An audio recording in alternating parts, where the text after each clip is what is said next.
பெத்த தாய் தகப்பனை மதிக்காமல் எத்தனை கோயில் குளத்துக்கு போய் காவடி தூக்குனாலும் அதனால் எந்த பயனுமே இல்லை அப்படின்னு சொல்லுவாங்க.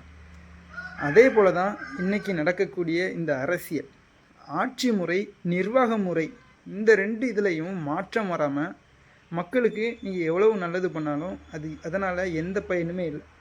2026 சட்டமன்ற தேர்தல் விரைவில் நடக்க போது ஒவ்வொரு கட்சிகளும் தங்களுடைய அறிக்கைகளை முன்வைக்கிறாங்க.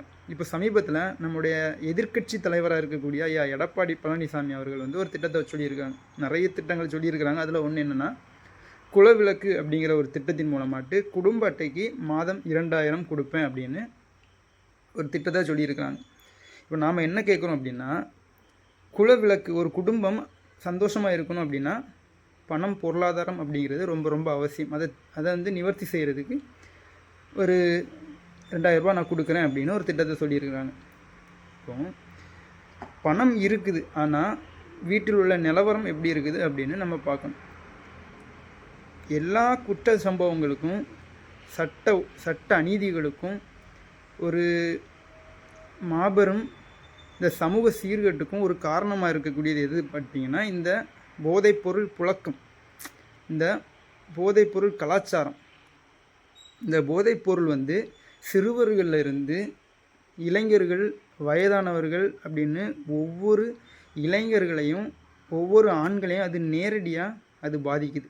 மறைமுகமாக தன்னுடைய மனைவிக்கு கணவனாக இருக்கக்கூடிய, தன்னுடைய அண்ணனுக்கு தங்கையாக சகோதரியாக இருக்கக்கூடிய, தன்னுடைய மகனுக்கு தாயாக இருக்கக்கூடிய பெண்களுக்கு ஒரு மிகப்பெரிய சிக்கலை இந்த போதைப்பொருள் கலாச்சாரம் ஏற்படுத்துது.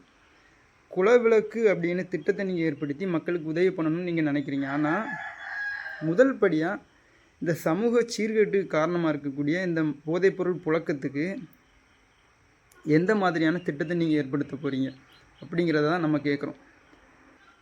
இன்னும் எங்களுடைய மக்கள் 1000க்கும் 2000க்கும் கையேந்தக்கூடிய நிலைமையை இன்னும் நீங்கள் வச்சுருக்கிறதுக்கு காரணம்தான் மக்களுடைய அறியாமை தான். அதுக்கு முதல் காரணம். நல்ல திட்டங்கள் கண்டிப்பாக வரணும்.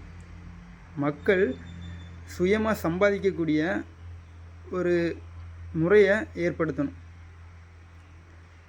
மக்கள் சிந்திக்கணும். நல்ல ஆட்சியை நான் தருவேன், நல்ல ஊழல் இல்லாத ஒரு நிர்வாகத்தை நான் தருவேன், நல்ல கட்டமைப்புள்ள ஒரு நிர்வாகத்தை நான் ஏற்படுத்துவேன் அப்படின்னு சொல்லக்கூடிய ஒரு ஆட்சியாளனை தேர்ந்தெடுக்கணும். வாழ்த்துக்கள்.